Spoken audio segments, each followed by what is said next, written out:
गरीब की शादी। शशि की सौतेली माँ ने उसकी शादी की तो बड़े घर में, लेकिन पति कोई काम न करता। आप ससुर जी के साथ काम पर क्यों नहीं जाते? अब हाँ जाऊंगा, लेकिन कल से। आज जरा मैं दोस्तों के साथ घूमने जा रहा हूँ। शशि के 2 बच्चे होते हैं, लेकिन रमेश का हाल वैसा का वैसा ही रहता है। एक दिन, सुनिए ना, बच्चा रो रहा है, इसके दूध के लिए पैसे नहीं है। अरे तो पिताजी से ले लो ना। क्यों? अगर आप में कमाने की क्षमता नहीं थी तो शादी क्यों की? तभी घर आई बड़ी ननद बोल पड़ती है। आहा हा हा, तुम्हारी माँ को साफ साफ कह दिया था कि लड़का ना कमाता है ना कभी कमाएगा। हम 4 बहनें हैं इसका ख्याल रखने के लिए, और पिताजी का इतना सारा पैसा, तुम्हें किस चीज की कमी रखी है? लेकिन थोड़े ही सालों में तकदीर बदल जाती है। शशि का ससुराल गरीब हो जाता है। सब बिकने के बाद शशि अपने पति, बच्चे और सास के साथ किराए के मकान में आ जाती है। मैं कोई नौकरी करना चाहती हूँ दीदी। अरे इतने बड़े घर की बहू थी शशि, तुम नौकरी करोगी? नहीं नहीं नहीं नहीं। नहीं करूंगी तो घर कैसे चलेगा? बच्चों को भी तो पालना है ना। तभी शशि का भाई आ जाता है। शशि, ये ले राशन का सामान। किसी भी तरह की कोई भी जरूरत हो तो बताना। भाई, अब मैं नौकरी करूंगी। देख बहन, वैसे तो मैं तेरे साथ हूं, लेकिन हाँ, मैं ये भी चाहता हूं कि तू अपने पैरों पर खड़ी हो जा। शशि को एक प्ले स्कूल में छोटे बच्चों को संभालने की नौकरी मिल जाती है। एक दिन, शशि, मेरे स्कूल को अब तुम संभाल लो। मैं कुछ दिनों के लिए अपने बेटे के पास जा रही हूं। लेकिन प्ले स्कूल अकेले मैंने कभी नहीं संभाला है।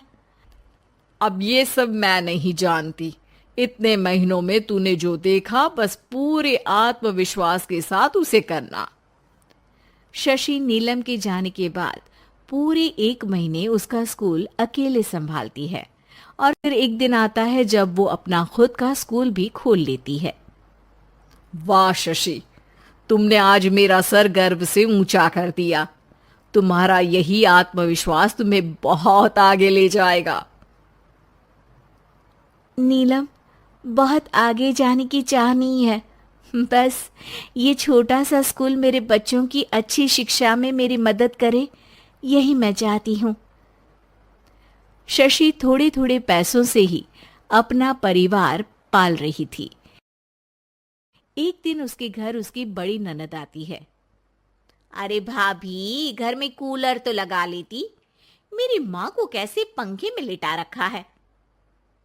अरे तो शशि कौन सा एसी लगा कर सो रही है? वो भी तो यहीं रहती है ना मेरे पास। ज्यादा यहाँ आकर मेरी बहू को परेशान न किया करो। हाँ हाँ, मुझे भी शौक नहीं है इस छोटे से घर में आने का। मैं तो बस ये बोलने आई थी कि मेरे बेटे की शादी है तो ननिहाल का जो नेग होता है वो ले आना। हाँ हाँ, जितना बनेगा कर देंगे, और ना हुआ ना तो वो भी नहीं करेंगे। तभी शशि बोल पड़ती है। अरे नहीं नहीं माँ जी, रीटा घर की बेटी है। उसके ससुराल वाले उससे शादी पर पूछेंगे कि मायके से क्या मिला। रीटा, तुम मुझे सामान की लिस्ट भेज देना।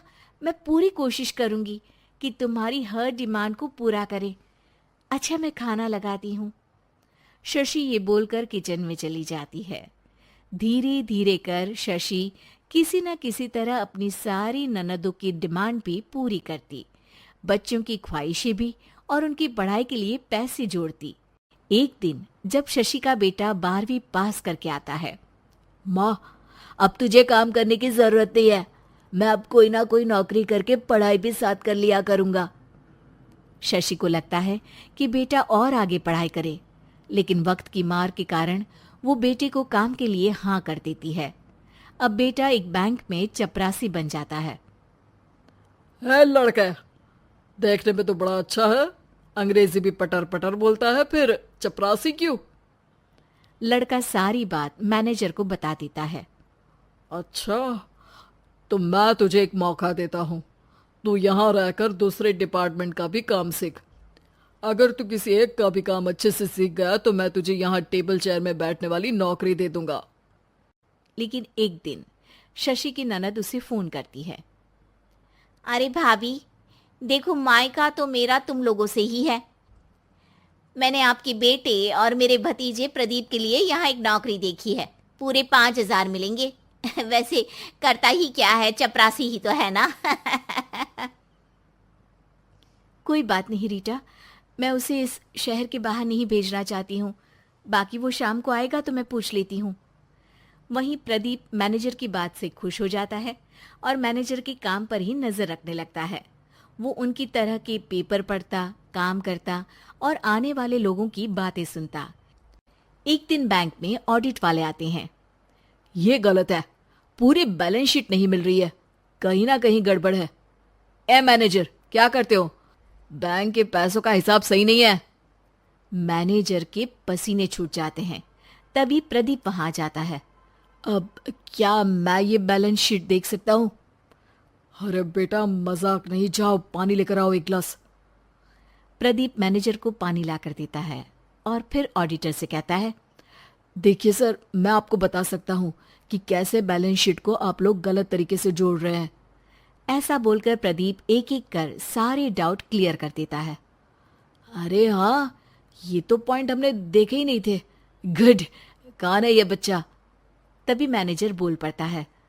अब हमारे यहाँ अकाउंट में नया आया है। ऑडिटर के जाने के बाद, वाह प्रदीप, आज तो तुमने मेरी नौकरी बचा ली। और आपने भी तो मेरी नई नौकरी लगा दी, अकाउंटेंट की। बस फिर क्या था, प्रदीप ने एक बार जो सफलता की सीढ़ी चढ़ी, बस चढ़ता ही चला जाता है। फिर एक दिन शशि की ननद, अरे भाभी कैसी हो? घर को तो बड़ा ही सुंदर चमका रखा है। अरे बेटी, कैसे आना हुआ? तू तो इस छोटे से घर में आना भी नहीं चाहती थी, कोई खास काम है क्या? अब हाँ, वो माँ, मेरा जो मझला बेटा है ना, वो अकाउंट से पढ़ाई कर रहा है, तो प्रदीप से बोलकर उसकी भी कहीं अच्छी नौकरी लगा दो ना। सास और शशि समझ जाते हैं कि कैसे पैसे आते ही लोगों के बात करने के तरीके से लेकर रिश्ते निभा